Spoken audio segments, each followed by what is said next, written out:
자, 우리가 레위기 23장에서 7대 절기를 같이 함께 묵상하고 있습니다. 이 이스라엘 사람들은 7자를 굉장히 중요시합니다. 어떤 7이라고 하는 숫자가 등장한다 그러면 이스라엘 백성도 눈을 크게 뜨고 봅니다. 오늘 우리가 함께 묵상하는 내용도 이 나팔절에 대한 건데, 역시 7월의 첫날 이루어지는 그런 절기입니다. 그 7자가 들어가기 때문에 이 나팔이 굉장히 중요한 거죠. 7월에 이루어지는 절기가 3개 있는데, 나팔절이 있고 속죄일이 있고 초막절이 있습니다. 이 세 절기는 우리 교회의 입장에서도 굉장히 중요합니다. 하나님의 계획 속에, 하나님의 달력 속에 이 7이라는 숫자가 굉장히 중요한 의미를 갖고 있기 때문에 이스라엘 백성들은 그 7과 연결되어 있는 특별히 그 절기를 굉장히 주목하죠. 안식일도 7일째 7번째 날에 우리가 안식일을 지키잖아요. 그래서 그 안식일이 그래서 중요한 겁니다. 오순절도 77이 49해서 77절, 그 다음날 하루를 더해서 50, 그래서 오순절을 보내는데 7이 2번 들어가니까 그것도 오순절도 더 중요한 겁니다. 무교절도 속죄일도 7일 동안 진행되기 때문에 그 7자가 들어가기 때문에 또 중요합니다.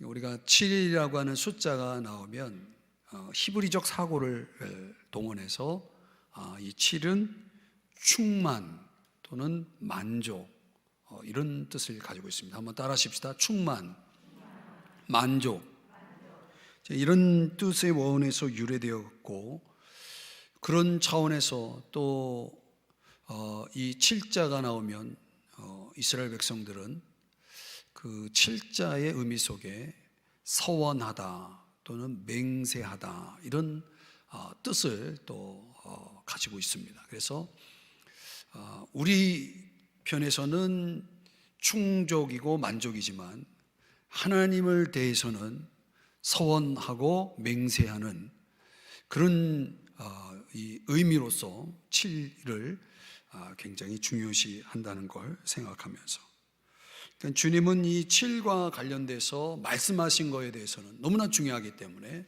당연히 7이라는 숫자가 나오면은 거기에 대해서 하나님은 완전한 어떤 당신의 말씀에 대한 약속의 성취를 반드시 이루신다라고 하는 걸 전제로 이해합니다. 그 7과 관련돼서 하나님께서 말씀하셨다, 그럼 반드시 이루어지는 겁니다. 그래서 이 나팔절도 반드시 이루어지는 겁니다. 오늘 설교 제목은 나팔 불 때 나의 이름은, 어디서 많이 들어오셨죠? 네, 이 절기를 여러분들이 나팔을 불면 여러분의 이제 운명이 결정되는 겁니다. 여러분의 이름이 불려지느냐 안 불려지느냐에 따라서 여러분의 영혼이 결정나는 겁니다. 나팔 불 때 나의 이름은 어떻게 되어야 되겠습니까? 당연히 내 이름이 호명이 되어야 되겠죠. 하나님께서 나팔 불 때 내 이름을 불러야 됩니다. 오늘 저와 여러분 가운데 누구도 예외 없이 그 나팔 불 때 여러분의 이름이 등장해야 됩니다. 그때. 자, 3가지를 오늘 이 나팔절을 3절밖에 안 됩니다. 근데 성경에서 이 나팔절을 어떻게 소개하는지, 첫 번째는 시기, 두 번째는 나팔절의 목적, 세 번째는 나팔절의 성취, 이렇게 3가지 차원에서 오늘 나팔절을 한번 묵상해 보겠습니다. 먼저 시기를 보면 24절 오늘 본문 조금 전에 읽었죠. 7째 달, 7자가 중요합니다. 곧 그 달 첫날은, 그러니까 나팔절의 시기는 언제입니까?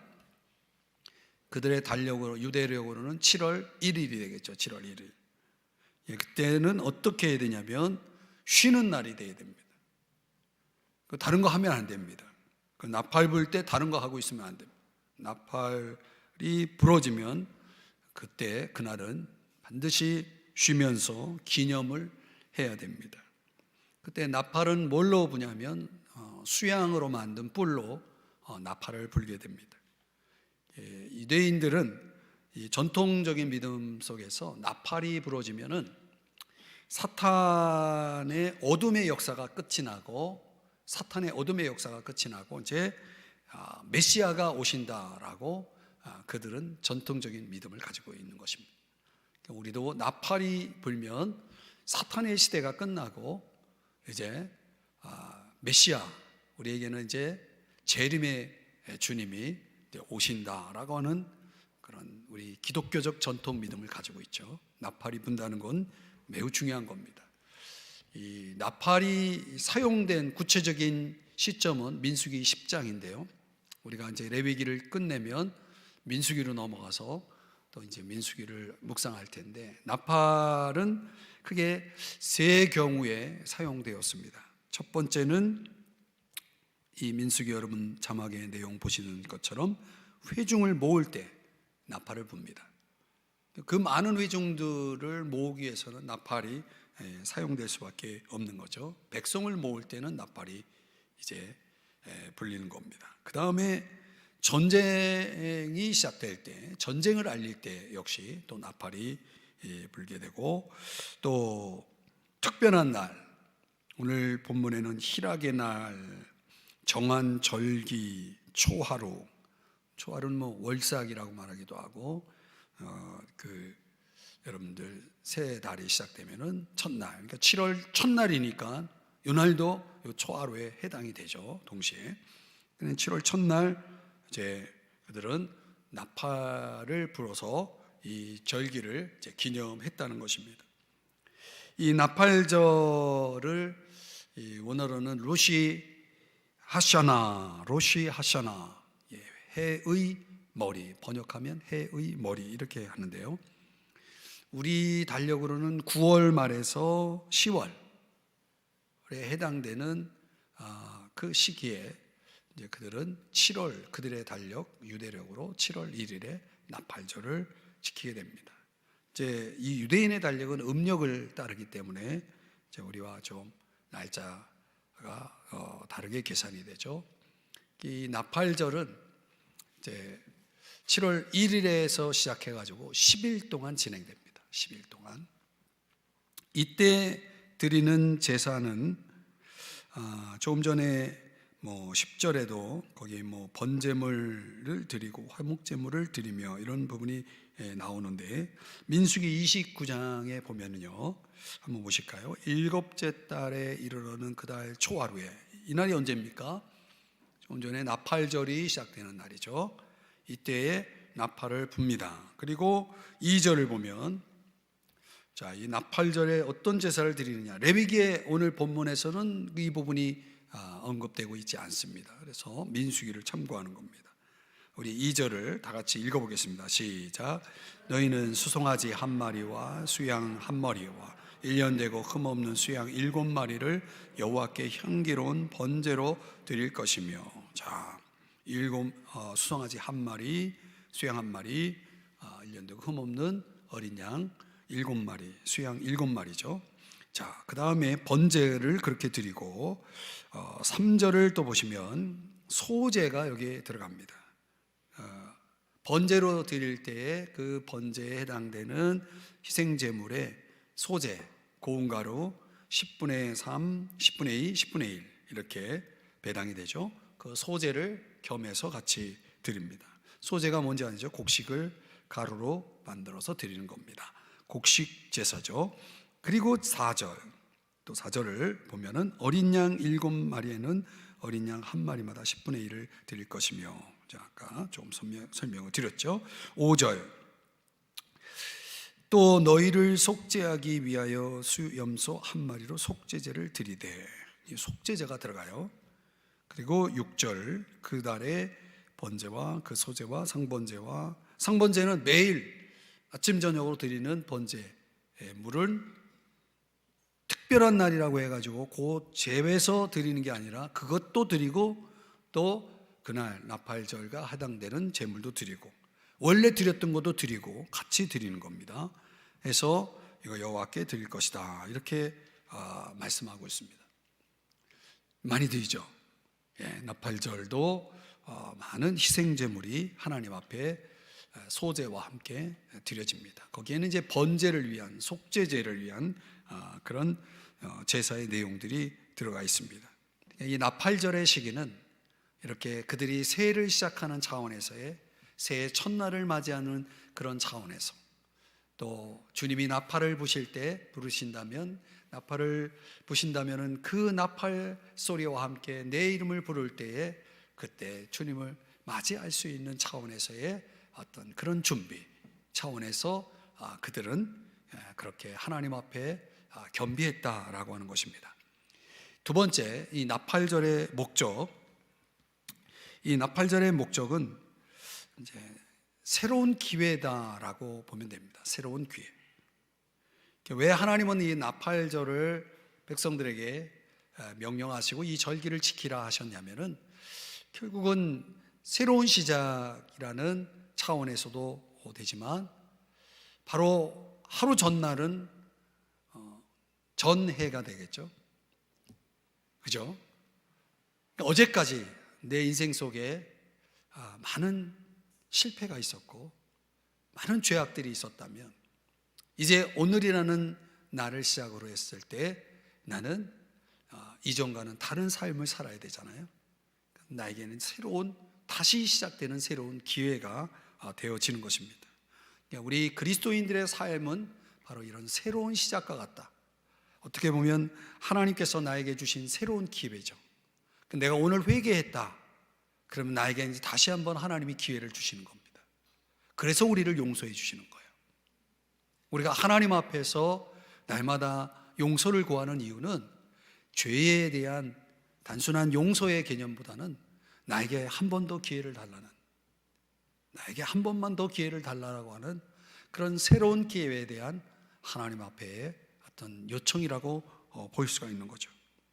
그랬을 때 그들이 새로운 그 기회를, 자신들에게 주어진 새로운 기회를 하기 위해서, 그 기회를 갖기 위해서 이 나팔절에 그들이 적어도 두 가지의 차원의 그 의식이 있었는데, 하나는 맡기는 겁니다.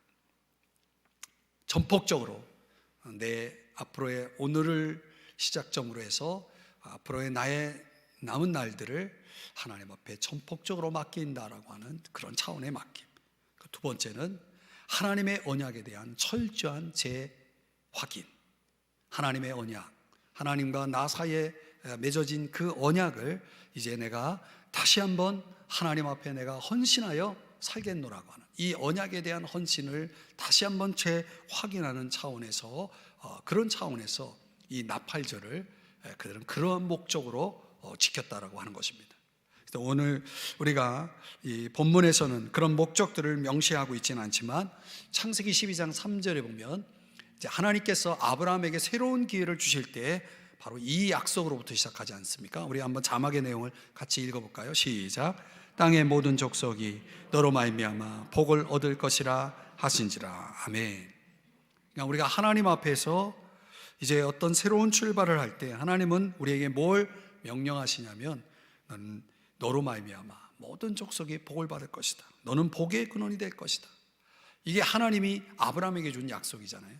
그러니까 이스라엘 백성들은 하나님이 자신들에게 주신 약속으로, 아브라함에게 주신, 우리의 조상 아브라함에게 주신 약속이 하나님이 나에게 주신 약속이라 여겨 그 약속을 재확인하는 겁니다. 내가 오늘 하나님이 내게 주신 새로운 기회라면 이 새로운 기회를 통해서 나는 이런 인생을 살겠다는 거예요. 나로 인하여 모든 족속들이 복을 받을 수 있는 인생을 내가 살겠노라고 하는 그런 차원에서의 언약의 재확인이 이루어지는 겁니다. 그 언약을 확인하는 방법이 뭐냐면, 그들이 정확한지는 모르지만은 7월 1일에 벌어졌던 사건들, 성경 속의 사건들을 떠올리는 겁니다. 성경 속에 등장하는 7월 1일에 일어났던 사건들, 뭘까요? 하나님이 아담과 하와를 창조한 겁니다. 맞는지 안 맞는지 모르지만, 우린 정확하게 그 날짜인지 모르지만 유대인들은 그렇게, 이스라엘 백성들은 그렇게 알고 있는 거예요. 아담을 하와를 창조했을 때가 7월 1일이고 아담과 하와가 에덴 동산에서 쫓겨났을 때도 7월 1일에 쫓겨났다는 거예요. 유대인들은 그렇게 기억한다는 거예요. 가인과 아벨을 낳은 날도 7월 1일에 낳았다는 거예요. 가인이 아벨을 죽인 날도 7월 1일에 죽였다는 거예요. 우리는 잘 모르지만 노아 홍수 심판 때 물이 이렇게 물러가기 시작한 날, 창세기 8장 1절에 나오는데 그날도 7월 1일이었다는 거예요. 아브라함이 이삭을 바친 날도 7월 1일에 있었다고 유대인들은 생각합니다. 아브라함의 아내 사라가 죽은 날도, 이삭의 아내 리브가가 죽은 날도, 또 요셉이 감옥에서 풀려난 날도 그들은 7월 1일과 연결합니다. 그런 7월 1일, 이제 하나님이 내게 새로운 기회를 주시고 새로운 출발이라고 하는 선상에서 그들이 하나님과 나 사이에 맺어진 언약을 기억할 때 그 언약적 사건, 그 7월 1일에 일어났던 사건들을 쭉 떠올리면서 그 사건의 의미, 그 사건의 교훈을 생각하면서 새롭게 시작하는 거예요. 그들의 실패도 있고 하나님의 축복됨도 있고 여러 가지 그 사건들이 벌어지잖아요. 이런 모든 새 어떤 축복의식의 차원에서 18가지의 기도를, 축복 기도를 하나님 앞에 올려드리면서 그들은 이 나팔절의 의미를 생각하며 기념하면서 지키는 겁니다.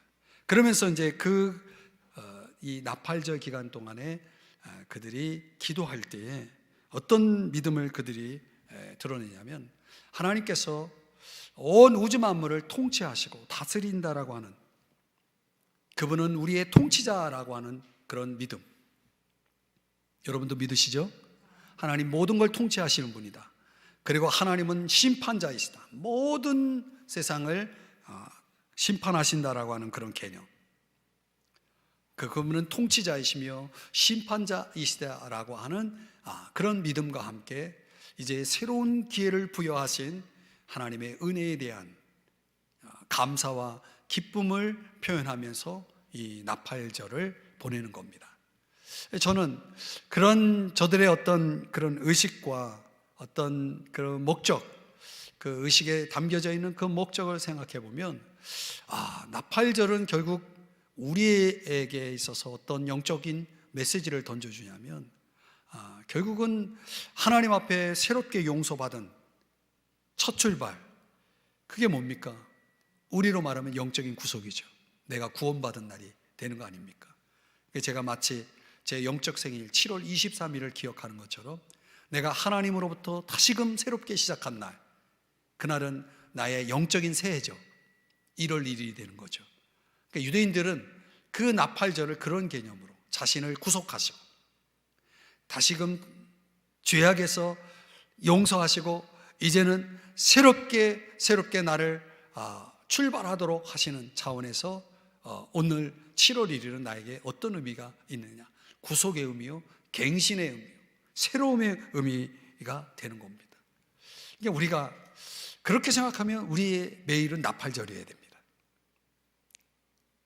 어제를 뒤로 하고 오늘을 살아갈 때 나는 다시금 하나님 앞에 새롭게 태어난 존재예요. 아멘. 나는 오늘 새롭게 태어나야 되고, 그래서 새로운 인생을 시작해야 돼요. 어제를 뒤로 하고 거기에 실패가 있든 성공이 있었든 이제 나는 오늘이라는 새로운 기회 속에 하나님 앞에서 새로워져요. 갱신되어서 새롭게 출발하는 하루가 돼야 된다는 차원에서 보면은, 영적으로 보면 저와 여러분에겐 나팔절은 매일 있어야 되는 날이죠. 그렇게 여러분들이 매일 하루를 출발한다면 얼마나 좋겠습니까? 그러면 언제라도 주님이 오셔도 우리는 할렐루야 환영할 수 있겠죠. 그렇죠? 자, 마지막으로 세 번째 의미를 들여다보면 이제 성취입니다. 나팔절이 구체적으로 우리에게 어떻게 성취되느냐. 나팔절의 예언적 메시지가 있는데요, 성경에서 이걸 좀 깊이 깨달을 필요가 있습니다. 하나님께서 이스라엘 백성들에게 그들이 메시아에 대한, 메시아를 기다리고 있는 그들이지만 그 메시아에 대한 그들의 불신과 거절로 인해서 벌어질 일들에 대해서 하나님께서 이스라엘 백성들에게 말씀하신 내용이 레위기 26장인데요 한번 볼까요? 레위기 26장. 너희가 이같이 될지라도 내게 청종하지 아니하고 내게 대항할진대. 청종하지 않고 불순종한 이스라엘 백성들에게 이제 하나님께서 어떻게 하나님의 말씀에 불순종한 이스라엘 백성들을 하나님이 어떻게 다루시겠다라고 말씀하냐면 28절에 보면 7배나 더 징벌할 거다. 너희들이 범한 죄에 7배나 더 징벌할 거다 라고 말씀하시고 33절로 가보면 다 같이 이 말씀 읽겠습니다. 여기 중요한 단어가 하나 나와요. 시작. 내가 너희를 여러 민족 중에 흩을 것이요 내가 칼을 빼어 너희를 따르게 하리니 너희의 땅이 황무하며 너희의 성읍이 황폐하리라. 아멘. 내가 너희를 어떻게 할 거라고 말씀하냐면 흩을 것이라고 말씀해요. 하나님께서 이스라엘 백성들에게 경고한 건 너희들이 만약 내게 대항하고 내 말에 청종하지 아니하면 내가 너희들에게 벌을 7배나 더할 것이고 너희들을 여러 민족에다 흩을 것이다 라고 말씀하신 거예요. 신명기 28장에도 또 동일한 말씀이 나옵니다. 너희들이 내 명령, 내 말씀에 지켜 행하지 아니하고 나를 경외하지 아니하면 64절에 보니까 만민 중에 흩을 것이다. 흩은다라고 하는 말씀을 계속 경고합니다. 결국은 어떻게 됐습니까? 이스라엘 백성들이 흩어졌죠. 근데 하나님이 이스라엘 백성들에게 어떤 약속을 또 주시냐면 너희들이 이렇게 한다면 내가 너희들을 흩어버릴 거야 라고 말씀하시죠. 동시에 너희들이 마지막 날에는 이렇게 될 것이다 라고 또 말씀하셨어요. 그게 뭐냐면 이사야 11장 11절입니다. 다 같이 이 말씀 읽겠습니다. 시작. 그날에 주께서 다시 그의 손을 펴사 그의 남은 백성을 아수르, 애굽과 바드로스와 구스와 엘람과 시날과 하맛과 바다 섬들에서 돌아오게 하실 것이라. 아멘. 돌아오게 하신다라고 말씀하고 있는 거죠. 그날이 어떤 날이에요? 메시아가 오실 때. 이사야 27장 12절에도 또 그날에 여호와께서 너희를 하나하나 모으실 것이다 이렇게 또 말씀을 합니다. 이것을 예수님께서 제자들을 향해서 이렇게 더 구체적으로 또 말씀을 하십니다. 마태복음 24장에 보면 한번 이 말씀 같이 읽어보겠습니다. 24장 29절입니다. 시작. 그날 환난 후에 적시에 해가 어두워지며 달이 빛을 내지 아니하며 별들이 하늘에서 떨어지며 하늘의 권능들이 흔들리리라. 그 다음 30절. 그때에 인자의 징조가 하늘에서 보이겠고 그때에 땅의 모든 족속들이 통곡하며 그들이 인자가 구름을 타고 능력과 큰 영광으로 오는 것을 보리라. 31절 다 같이요. 그가 큰 나팔 소리와 함께 천사들을 보내리니 그들이 그의 택하신 자들을 하늘 이 끝에서 저 끝까지 사방에서 모으리라. 그러니까 이스라엘 백성들이 생각해 볼 때 레위기 28장 신명기 말씀, 레위기 26장과 신명기 28장의 이 말씀, 너희들을 흩을 거다, 너희들이 이렇게 한다면 흩을 거다 라고 말씀하신 것과 이사야에서는 다시 너희들을 모을 것이다, 그날에는 너희들을 모을 것이다, 너희들을 모을 것이다 라고 말씀하신 것을 종합해서 예수님께서 앞으로 마지막 날에 그 징조에 대해 질문하는 제자들을 향해서 예수님께서 이렇게 말씀하신 거예요. 사방에서 모을 것이다 라고 말씀하신 거죠. 그 일이 가능하게 하는 그 중요한 그 시점이 뭡니까? 나팔 소리입니다. 나팔 소리. 나팔 소리가 그렇게 만들 거라는 거예요. 그러니까 지금의 유대인들도 이 사실을 너무나 잘 아는 거예요. 왜냐하면 이게 1차적으로 성취된 날이 언제냐면 1948년 5월 14일이에요. 실제로 흩어진 유대인들이 놀라운 방법으로 사방에서 모이기 시작했습니다. 그리고 그들이 일방적으로 저 팔레스틴 땅에서 국가를 선포했어요. 1948년 5월에. 그래서 실제로 이 이사야 말씀에 대한 예언의 성취라고 그들은 이해를 하고 있다는 거예요. 그러나 우리가 성경 전체 속에서 통전적으로 우리가 들여다보면 그게 1차적인 성취일 수는 있지만 완전한 성취는 아니죠. 하나님께서 흩어진 이스라엘 백성들을 진정으로 한자리에 모으실 날이 아직 오지 않았죠. 그날이 언제입니까? 오늘 예수님께서 말씀하신 그날이죠. 큰 나팔 소리와 함께 천사들을 보내서 그의 택하신 자들, 즉 이스라엘 백성들을 모으시겠다는 거예요. 아직 그날이 오지 않았죠. 그날은 이제 앞으로 그 시간표가 조금씩 다가오고 있는 것입니다. 그러니까 이거를 이제 사도 바울은 예수님이 하신 말씀을 더 확장해서 하나님께 받은 계시를 통해서 바로 교회에다 적용시켰죠. 그 나팔 소리와 함께 이제 교회된 저와 여러분, 이방인의 교회, 그 저와 여러분에게 이제 그 성취, 나팔절이 어떻게 성취될지를 사도 바울이 밝히 우리에게 말씀해 주고 있다는 거예요. 그게 뭡니까? 데살로니가후서 2장 1절인데 그것은 주 예수 그리스도의 강림하심과 그리고 우리가 그 강림하심과 함께 그 앞에 뭘 할 것이냐면 모일 거라는 거예요. 그 앞에 모일 것이다. 데살로니가 전서에 가보면은 4장 16절 17절에 보면 이 말씀도 같이 읽어보겠습니다. 16절 17절 시작.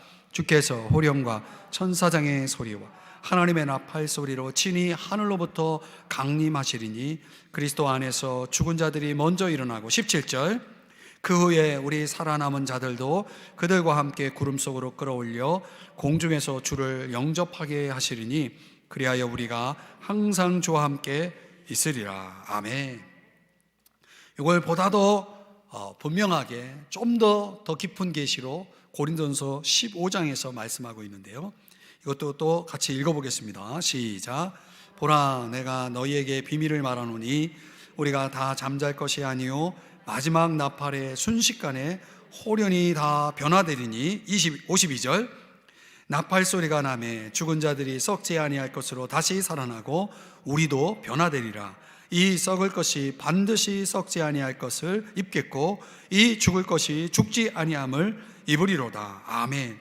그러니까 우리가 어떻게 공중으로 끌어올려질 것인지에 대해서 이걸 좀 더 부연해서 고린도전서에서는 호련히 변화될 것이다 라고 말하는 거죠. 어떻게 변화된다? 썩지 아니할 몸으로. 지금 이 몸은 썩을 몸이고 이 몸으로 못 올라가요. 그러니까 호련히 변화돼서 이 몸이 썩지 아니할 몸으로, 죽지 아니할 몸으로, 영원히 살 수 있는 몸으로 이제 올라간다는 거예요. 뭐와 함께? 나팔 소리와 함께 주님이 재림하실 때 그 일들이 일어난다는 거예요. 이것을 사도 요한도 하나님께서 또 사도 요한의 눈을 열어서 또 보게 했어요. 그래서 요한일서 3장 2절에 이렇게 말씀하는 겁니다. 다 같이 자막의 내용만 읽습니다. 시작. 우리가 그와 같을 줄을 아는 것은 그의 참모습 그대로 볼 것이기 때문이니. 그와 같을 줄, 그러니까 우리의 변화는 영원히 살 수 있는 몸을 입는 변화이기도 하지만은 또 동시에 우리의 성품과 우리의 인격이 예수 그리스도와 같아지는, 즉 하나님의 형상, 예수 그리스도의 형상을 온전히 닮은 모습으로 완전한 인격체로, 완전한 몸으로, 영원히 살 수 있는 몸으로 부활해서 우리가 공중에서 주님과 함께 만나게 된다는 거예요. 나만 올라가는 게 아니라 전 세계에 흩어져 있는 모든 그리스도인들이, 흩어져 있는 그리스도인들이 다 함께 올라가서 그분과 함께 그분 앞에서 모이는 거예요. 함께 하는 거죠. 할렐루야. 그날이 사모가 되시나요? 그날이 그려지나요? 먹고 사느라고 정신없어서 그런 생각 안 하잖아요. 그럴 때 우리가 그런 아름다운 신부의 모습으로 변화를 받을 때, 그때 우리의 시간으로는 이해가 되지 않지만은 하나님의 그 시간표에 의하면은 시험을 받으면서 3가지의 테스트를 통해서 시험을 거치면서 올라가요. 순식간에 벌어지는 일이지만 하나님은 시간이 없으신 분이잖아요. 첫 번째가 뭐냐면 고린도전서 3장 13절 14절에서 불시험을 통과해요. 이 말씀대로라면 우리의 공적에 대한, 하나님 앞에 저와 여러분이 어떤 모습으로 이 땅에서 주님을 위해서 행했는지, 주님을 위해 우리가 행했던 것들에 대한 공적을 하나님이 판단하시는 심판이 이루어지면서 올라가요. 두 번째는 고린도후서 5장 10절에서는 우리가 몸으로 행한 것, 우리가 주님을 위해서 봉사한 것뿐만 아니라 내가 이 땅에서 내 몸으로 행한 것에 대한 심판을 받으면서 또 올라가요. 또 세 번째는 로마서 14장 10절 이하 13절에서는 여기에 중요한 부분이 뭐냐면 하나님의 심판대 앞에 서는데 모든 여가 하나님께 자백하리라 라는 말씀을 하는데 12절이 중요한 단어가 나와요. 자기 일을 하나님께 직고하리라. 그러니까 우리가 생각해 볼 땐 지난날 다 잊어버렸잖아요. 걱정하지 마세요. 다 생각이 날 거예요. 그래서 우리가 직접 하나님 앞에 우리 혀로 내가 행한 바를 직접 고한다라고 하는 거예요. 그래서 거기에 대해서 심판을 받게 하시겠다는 거예요. 그래서 바울이 이 심판을 언급하면서 13절 다 같이 읽겠습니다. 시작. 그런즉 우리가 다시는 서로 비판하지 말고 도리어 부딪힐 것이나 거칠 것을 형제 앞에 두지 아니하도록 주의하라. 그러니까 뭔가 이 직고하는 일과 연관되어서 우리가 믿음의 형제 자매들과의 관계 속에서 벌어진 이런 여러 가지 일들을 경고하고 있거든요. 우리가 교회 밖에서 우리가 살아가는 우리의 삶의 모습도 하나님 앞에 우리가 거기에 대한 행한 것을 따라 받겠지만은 우리가 이 공동체 속에서 행한 것들에 대해서 하나님 앞에 직고하면서 거기에 대한 심판도 받게 된다라고 하는 것이죠.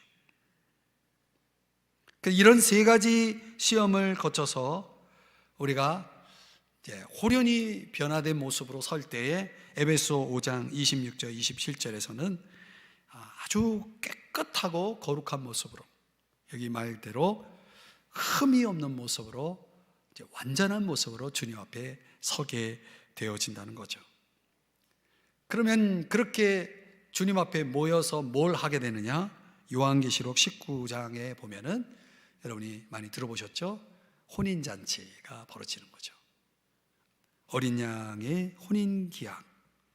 그래서 그 변화된 모습 속에서 우리에게 입혀질 옷이 하나 있는데 무슨 옷이 입혀져요?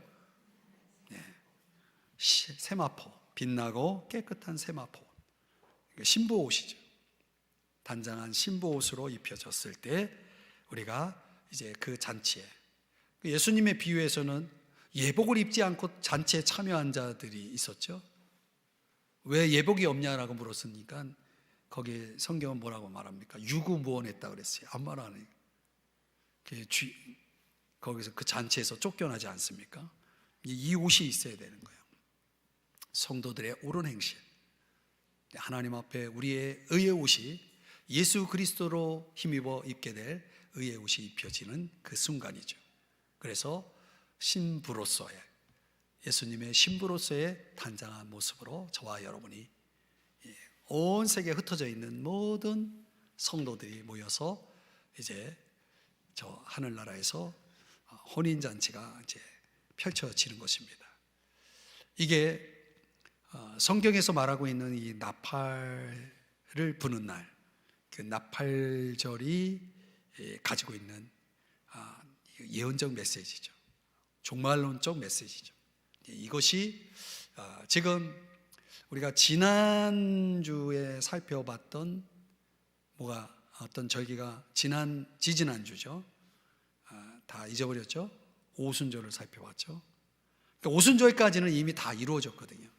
그러니까 이스라엘 절기 가운데 아직 이루어지지 않은 절기가 3개가 있다는 거예요. 7월의 절기가 아직 이루어지지 않았던 거죠. 7월의 절기, 나팔절, 속죄일, 초막절이 아직 이루어지지 않았죠. 그러니까 이루어지지 않은 이 3가지 절기가 앞으로 하나님께서 그분의 시간표에 따라서 하나씩 하나씩 진행해 나갈 거라는 것입니다. 자, 오늘 중간에 번쩍하는 바람에 제가 조금 집중이 안 돼서 말씀이 어떻게 전달되는지 모르겠는데 항상 깨어 있어야 돼요. 언제 어느 때 무슨 일이 벌어질지 모르는 거죠. 그렇죠? 어느 날 이렇게 전기가 나가듯 우리 인생이 갑자기 멈출 수가 있는 거예요. 그렇죠? 갑자기 멈추면 어떻게 되는 겁니까? 그분 앞에 이제 우리는 거부할 수 없이 그분 앞에 서야 되는 거예요. 내 인생의 전원이 꺼지면 이제 우리가 다 그렇게 되는 겁니다. 갑자기 벌어지는 일이거든요. 도적같이. 두렵지 않습니까? 떨리지 않습니까? 실제는 그렇죠. 그래서 우리가 하나님 앞에 언제 나팔절이 시작됩니까? 몰라요. 우리의 나팔절은 언제 시작될지 모르는 거예요. 7월 1일이 되면 나팔절이 왔지만은 주님이 나팔을 부는 날은 우리에게 그 시기는 알려주지 않았어요. 그러니까 오늘일 수도 있고 내일일 수도 있는 거죠. 그러니까 매일매일 나팔절로 우리가 맞이하는 거예요. 그랬을 때 오늘 나에겐 새로운 기회를 하나님이 주시는 거죠. 어제까지 잘못된 것들은 용서받는 것이고 이제 오늘이라는 새로운 기회 속에서 내가 갱신되고 재혼신되어서 하나님이 내게 주신 그 언약적 약속을 붙잡고 내가 나로 인하여 모든 족속이 복을 받을 수 있는 인생으로 내가 다시금 출발하지 않으면 안 되는 거죠.